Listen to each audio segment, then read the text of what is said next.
E para esse reconhecimento e também para agendar diagnóstico, a gente também precisa entender quais os outros órgãos potencialmente Exatamente. acometidos pela doença de BC, né, Perla? Isso. Quais seriam as manifestações mais comuns? Existe alguma diferença de apresentação entre os gêneros ou não? Isso. Então vamos começar com a manifestação ocular, né, que é a manifestação que também faz parte do critério, né.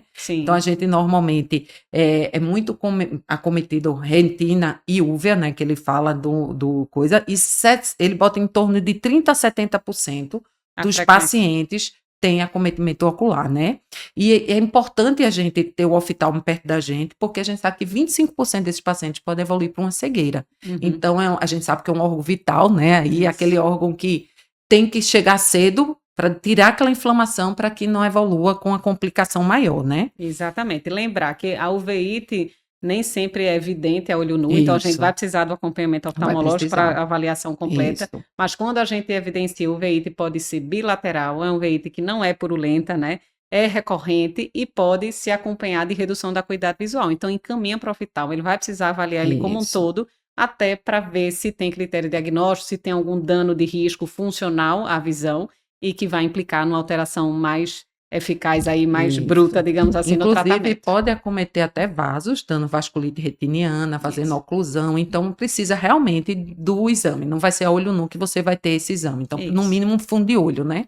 Então, você tem que ter realmente esse acompanhamento junto com o oftalmo. Além do receio do acometimento ocular, pelo risco de cegueira e perda funcional, a gente tem Isso, muito receio também no acometimento neurológico. isso. Não é tão frequente, né, Perla? Isso, É de 5 a 10%, 10% mas é potencialmente muito grave e até isso, fatal. exatamente. Então é importante a gente ficar, de olho nisso, porque a gente pode ter cometimento tanto parenquimatoso como um acometimento vascular no cérebro.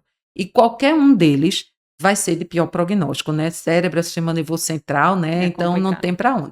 Como também a gente pode ter acometimento periférico, mas é mais comum ter Central. associação com central do que com periférico. Isso. Além do quadro neurológico, há acometimento vascular diverso. Então, existe uma predisposição desses pacientes desenvolverem tromboflebites superficiais, tromboses Isso, venosas profundas, isso numa frequência de até 1/3 dos casos dos pacientes. exatamente. Então, a gente tem que monitorizar muito de perto, o que pode ser de pequenos vasos ou de vasos de grande Grandes calibre, calibres. né? E com complicações. Além dos vasos, até o coração, né, Perla, pode ser Isso, acometido com isso. miocardite, pericardite. Pericardite. Então, é o tipo de paciente que você cola nele e vai Isso. rastrear o que é que pode estar E complicando. assim, com um bom clínico, um bom oftalmo, um bom dermato, com todo mundo Uma junto, boa né? equipe É, boa completa, equipe, né? né? Mas Isso, nem tudo é tão complicado. Do ponto de vista articular, nem é tão ruim assim quando a gente pensa nos outros possíveis, as outras possíveis isso, manifestações, né?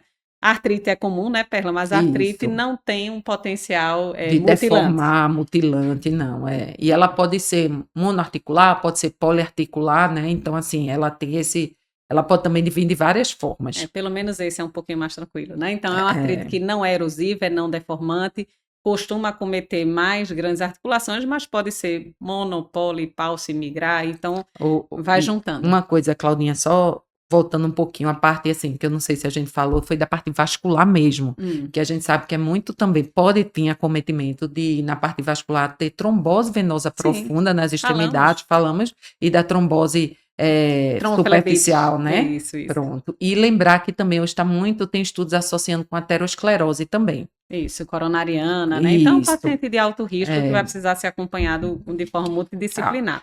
Do ponto de vista gastrointestinal, existe relato também de isso, erosão, ulceração, sangramento.